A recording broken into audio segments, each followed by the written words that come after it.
going to continue, and we're going to delve into the topic of classroom management. The classroom management book summarizes 3 characteristics of effective teachers. They feel that these 3 categories can separate, basically the wheat from the tares. One who has good classroom management, one who has lesson mastery, and one who has positive expectations. And you may think that these are no-brainers, right? If someone went through, a lot of people, they become educators, they go through an education program. Some of us transition from other careers. But you think if someone invested all that time and money, they must have some lesson mastery, they must have positive thoughts about their students. But these are not things to be taken for granted. We're going to talk a lot about the classroom management, but let's just talk a little bit about the lesson mastery. So I've witnessed it myself. If you go into someone's classroom and they are not an expert on the topic, it's almost as if I turn off. I think, well, this is not your area of expertise. I'm not giving you value. When you should always be ever learning. I think one of the things that makes a good teacher also is to admit when you don't know something, because we're not Jesus. We're not omniscient. We're going to always be learning. I think that the process of learning is part of the continuum of life. But I think there is a bare minimum that you must have if you stand in front of someone to teach them. If you get an assignment and you don't have that skill set already, guess what you need to do? Get on a YouTube video, go to the library, check out some books, whatever resources you use, go talk to people who are experts. It's your responsibility to become an expert in that area that you are called to instruct. Okay? People are going to give you value when you know what you're talking about. Yeah? If you're like me, maybe I'm a little more critical in that way, admittedly. I think God can use that. I believe that that's how He made me. Negatively, I may be a little critical if someone doesn't know and they stand before me and they profess to know. But I think positively, that quality that I have causes me to always be ever learning and to try and operate in a spirit of excellence. And I think as a body of Christ, that's what we need to always be aspiring to do, to operate in a spirit of excellence. So if we a lot of times we compare and we coin the phrases, the world and the church. The Bible says that we should be shrewd in business. We're king's kids, right? So whatever assignment we approach, we should approach it with the spirit of excellence. Do what you need to make sure your standard is high. The other thing is positive expectations. I've heard so many things from students over the years that other teachers have said to them. And it behooves me. And I think, are you certain? Were those the actual words that came out of his or her mouth? And they say, yes, that's what this person told me. And we know that words form this earth. Life and death is in the power of our tongue. You should have what you say. If you get an assignment to whatever teaching or instruction assignment, you have to believe that as a result of your presence, your students are going to be in a better place. They're going to learn. God's going to give you the wisdom to instruct because you're going to seek Him. And you have to believe that at the end of the day, all are going to be better for it. And then you expect progress in all of your students, right? We're going to talk after lunch about some of the strategies to reaching some students, and differentiation in your lesson studies, understanding multiple intelligences and learning styles. But also just simply having a positive expectation. You're smart. You know, many of us saw that, what was that movie, The Help? Well, I can't remember exactly. You guys probably know it more than me, but that home giver, caregiver, she said, you is kind, you is smart, and you is important. Those words resonated not only to, I mean, of course it was fictional, but so many people that just spoke to them. Yes, I'm kind, I'm smart, I'm important. And if you believe that, you can convince others. I had a mentor when I first started teaching, and he was a former principal. And because when I first started teaching, I started out as a substitute teacher. Sometimes we would be at the same school, and because I didn't have a whole lot of prep to do, preparing for lessons, I would read a lot. So in the times that I wouldn't teach, I would be in the staff room and I would be reading. And this former teacher, he said, oh, she's a reader. So every time he saw me, he would give me another book. And I would read whatever he gave me. And one book he gave me talked about, and Sarah, tell me your name again. Dennis Duncan. And Mr. Duncan's worked with gifted and talented for quite a while. So this book talked about this teacher that was given a group of students that were underperforming, but she was told that they were gifted and talented. And she approached her instruction as such. Do you know those students could have been categorized as gifted and talented at the end of the time with this teacher because of her expectations of what they were going to do. She said, these are smart kids, they are high flyers, I'm going to treat them as such. They rose to the occasion. Okay, let's talk a little bit about this classroom management. Okay, so ineffective teachers discipline their students to control actions. Okay, a lot of times, you can see this even simply with parenting. You know, sometimes as a mom, I will see a child in the grocery store or a church or whatever, and a parent is trying to circumvent some sort of behavior, and you know that this is a shock to the child. You're only doing it because we're out in public, because I get to do this when I'm home all the time, right?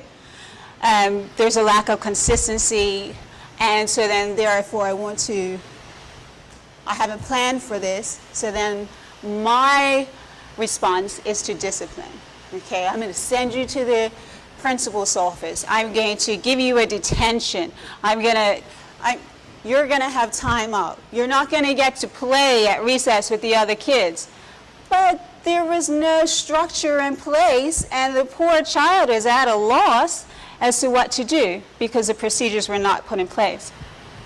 Procedures create consistency, security, and predictability. And this, when I first started teaching, I was like, wow, kids want structure, they want discipline, they want rules. It seemed like this was maybe some sort of strange theory, but the more because I started teaching before I became a parent, so I was like, what? They want rules? They want the structure? They feel safe.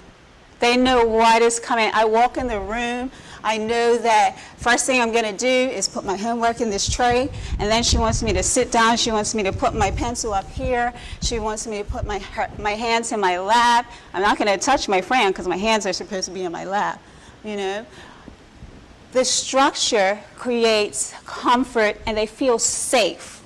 So it's important for us to communicate, well, first of all, to devise a system that has procedures, and then we convey it to those that are learning so that they know what to expect, and then the beautiful things can happen because you have those fundamental things in place. Then we have time for creativity and learning, not much time we don't have to worry about discipline. Okay, so lack of planning will lend to wasted time each day of instruction, teacher frustration and fatigue. If you're reacting to things all the time, negatively, you're going to get burnt out. And a lot of teachers, unfortunately, get burnt out because, these kids are rude. When I first started teaching, in my mind, I was like, why did I give up my bonus? Why did I give up that salary? I had a nice laptop that they let me take to my house, all these perks that I had in my business world. And I did feel a little bit of frustration and fatigue because I was learning my craft. And I didn't really have the system of procedures and policies that I developed as my tenure and teaching progressed. Indecisiveness about what to teach. I know a gentleman in the back, I didn't get your name. Yes? Daryl Blair. So you're Pastor Blair, yes? Yes. So I'm sure Pastor Blair is not the only pastor in the room. But as a learner, and I've experienced this in not this church, Pastor Lee, I was just telling him recently, Pastor Lee, you've just been bringing it. I love how methodical Pastor Lee is, and I can tell that he's laid everything out. As a learner, I'm like, yes.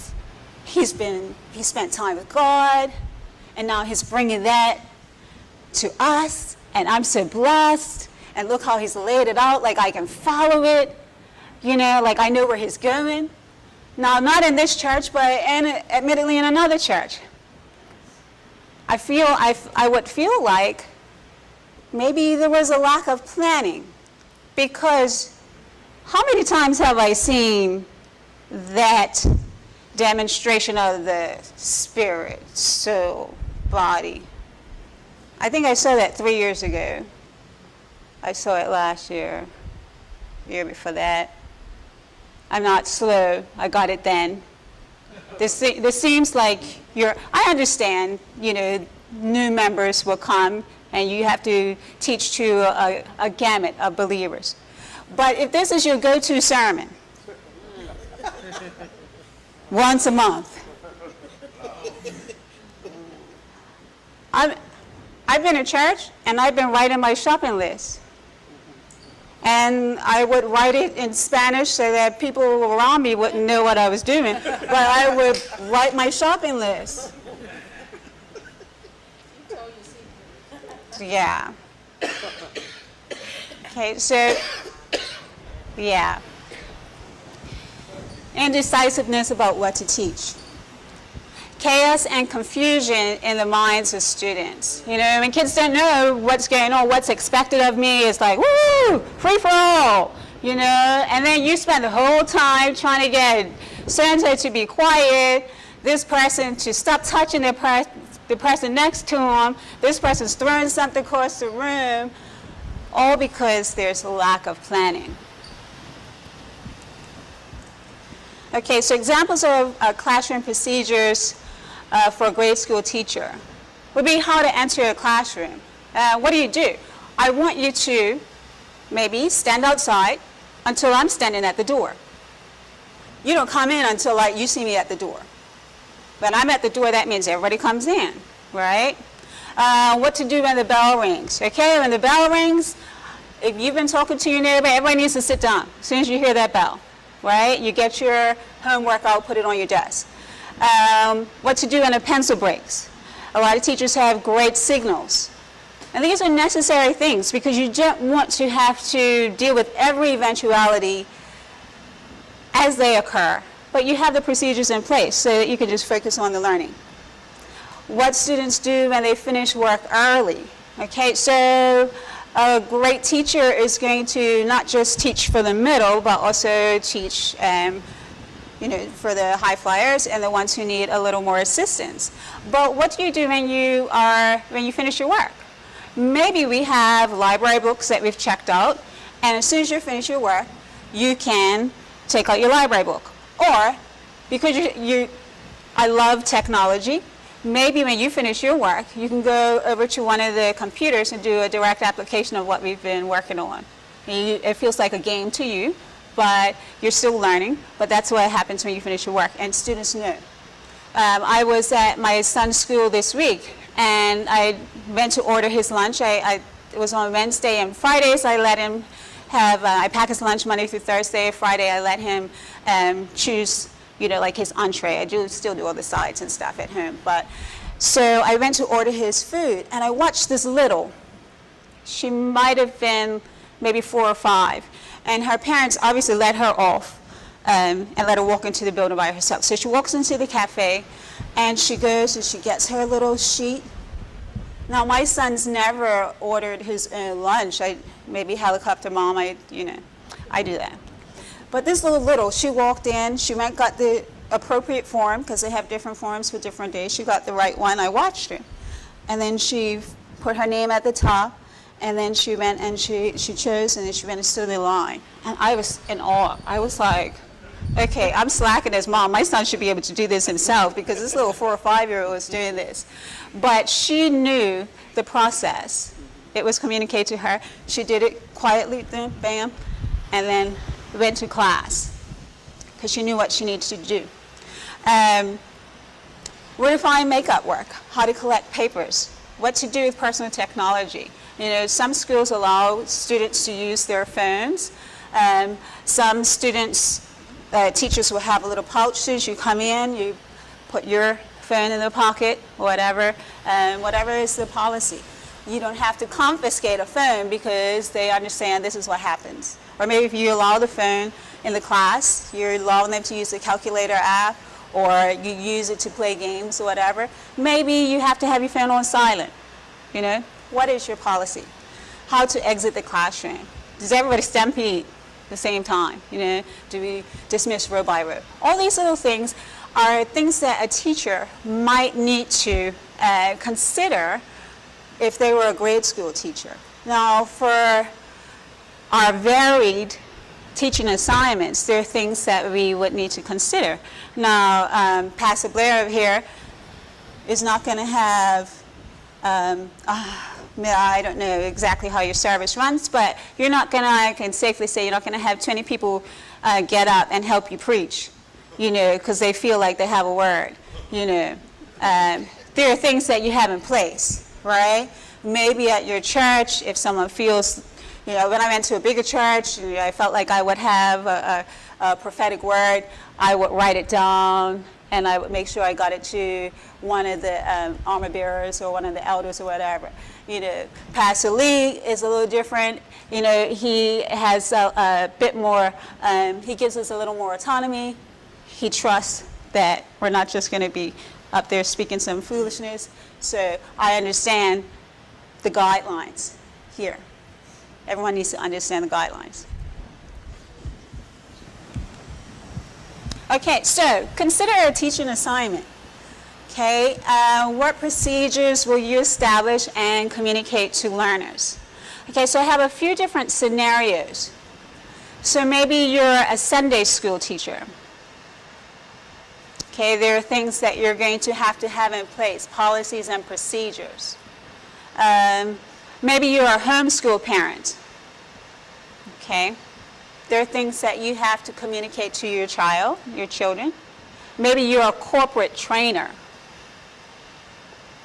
Okay, can I allow everybody to be on their tablets, their phones, whatever, while I'm training? This is my hour. At 12 o'clock you go back to your desk and you do your work, right? But put that tablet away while you're in here. But you need to communicate that. Otherwise you'll be like, oh no, I'm up here talking, but you're distracted because somebody's just, tuning you out, working on their spreadsheet or whatever. A pastor, a university lecturer. So what I want us to do, we're going to, let's see how many of those. I have 5 scenarios. 1, 2, 3, 4, 5. Okay, so we're going to break up into groups. And I want, let's see, we'll do the 4 of you, one group. Okay, and then the 3 of you, one group. And then the 5, oh no, Cal, if you could go by Pastor Blair for this one. And then the 4 of you, and then the 3 of you. Okay, so we have 1, 2, 3, 4, 5. Okay, so I'm going to give you each a poster board. You're going to choose someone to be the scribe, someone who can write in English. Okay.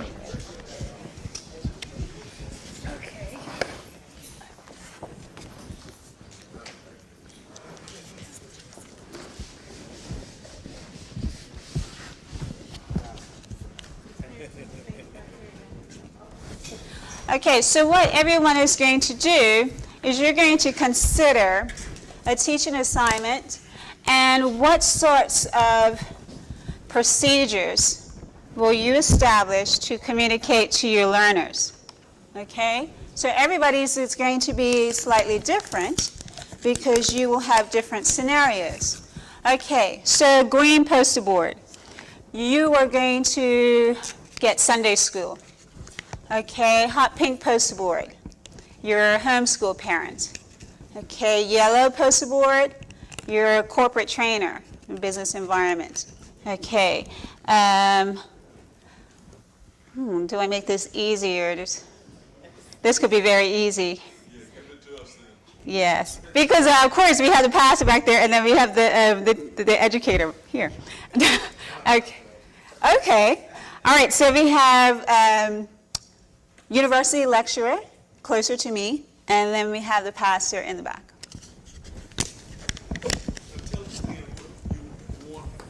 Okay. So if you look at the second bullet point, what procedures will you establish and communicate to learners? Okay? What are the procedures? Yes. And at the end of it, we'll get someone to share. Good morning. You can join this one. They only have a group. Oh, here you go. Oh, okay. Oh, that might not be the best color for that poster okay. board. We need probably a black. Huh? Yeah.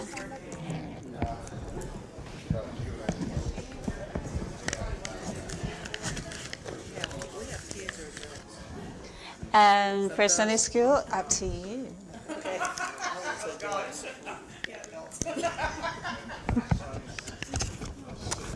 Okay, you're going to have 6 minutes to 11:30 to write down your points, your procedures that you're going to communicate to your learners, and then we will share.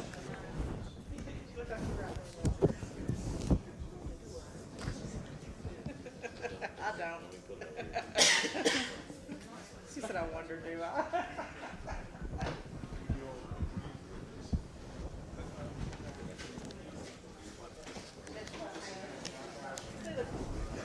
Really? She said, I don't know, do I?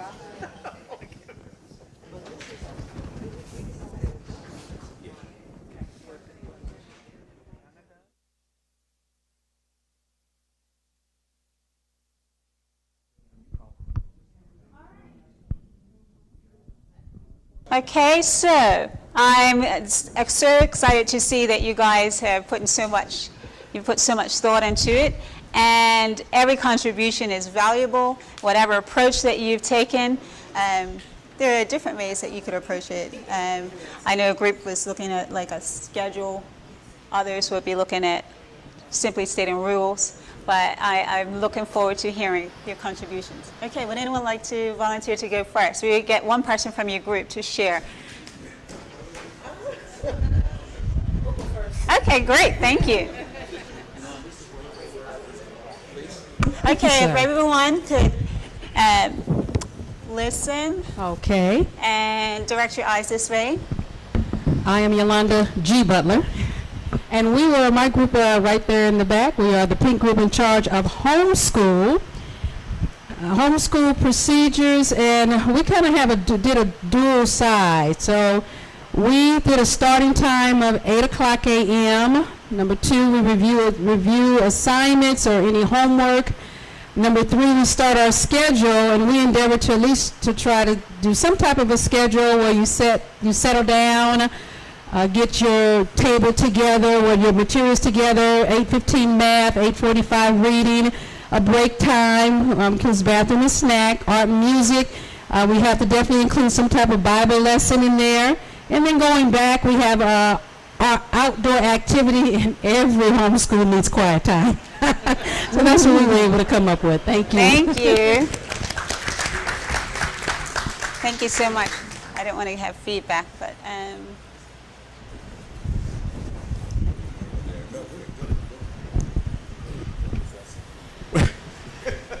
We did a university lecture, and the first thing we came up with is to have a clear and concise syllabus for the course, which will explain everything that's needed for that particular course. Then we also said, yeah, but we also need to list the resources, the books, materials, and study guides that are needed for the class.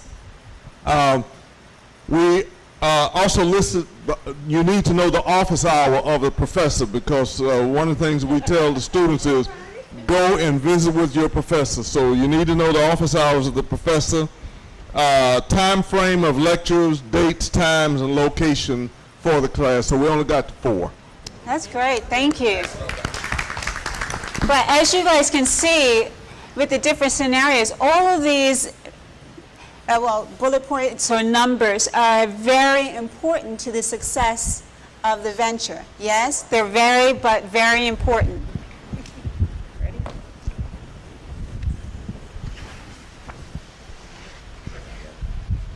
Okay, we had the Sunday school, and we debated on who we'd like to teach, prefer adults, so we did it that route.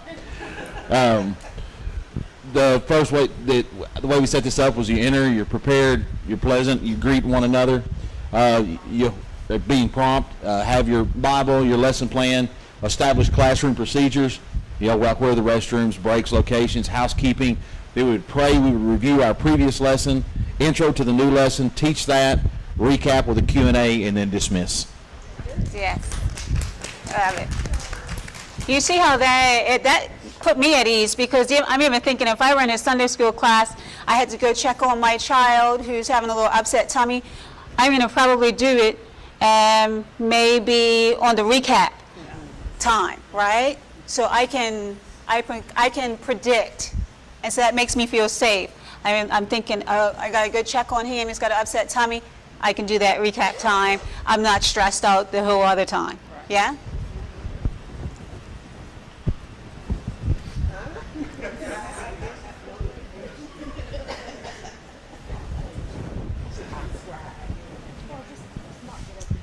Hi, we had corporate training. What we're starting in is just asking everybody to sign in, collect your name, or whatever you have out there. Pick up any training materials. Do you know what? If I might interject for just a minute, for the benefit of the people who are watching this online, if you would come in reposition so that they can see as well. Of course, they're probably not going to be able to read, but they can see your beautiful face. You want me to stand right here? No. Again, corporate training, we had that everyone sign in and collect their name tags, pick up any training materials they might have or that we might have for them to find their seat, be logged in, ready, with any kind of computer equipment. And then we're going to begin prayer time and ask the Lord to guide this meeting. We want to make a presentation, any PowerPoints, what's on the agenda. Have some icebreakers for communicating and giving instruction or communicating instruction. We're going to require mandatory participation from everybody. And then at the end, we're going to end prayer and ask the Lord to lead us and guide us into the next venture, right? All right, great, thank you. And there's definitely thoughtful consideration. When you're in a corporate environment, everyone thinks that their time is much more important than everyone else's time, right? So you have an agenda, this is what we're going to be doing, and I love that you included that. And then, what was it, the other one? I thought was great.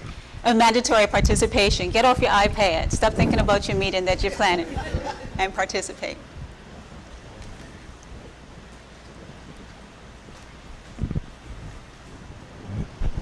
We got the hard one. Steps and procedures for pastors. Oh man. The first one we said was preparation. When you're coming forth, you have to be prepared. Also, a visual presentation would be nice as well. As we saw today, we have a visual presentation. Also, engagement. Like everyone is looking at me now, we are engaged with each other. Yeah. Illustrations. Also having illustrations like what we are doing now. We having illustrations.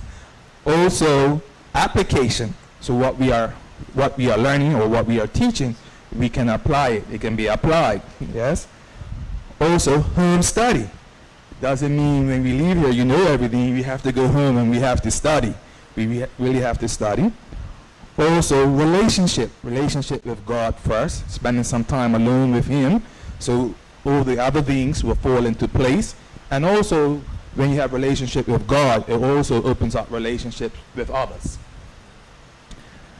And then the last one, like I told the group, I'm a number guy, so at number 8, it brings new beginnings. So you add all of this to your life, you work in new beginnings every day. Amen.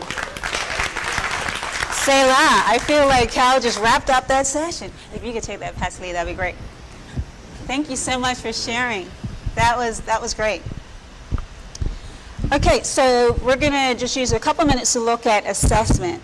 Okay, so assessment refers to the wide variety of methods or tools that educators use to evaluate, measure, and document the academic readiness, learning progress, skill acquisition, or educational needs of students. Okay, so formative is basically for learning. So we want to see how they're progressing. A lot of times I would give something like a quiz, not weighted as heavily as a test. But a quiz is going to allow me to find out if you studied, in my capacity as a Spanish teacher, if you studied the vocabulary that I gave you yesterday. I'm going to quiz you tomorrow on it, and then we're going to build on it. Okay? I'm sorry, I'm jumping around. Yeah. So assessment is pretty much in the back. And page 20. I thought that the assessment went a little better with the classroom management. I really wanted to group the multiple intelligences and learning styles together, hence my jumping, hoping that didn't confuse you too much.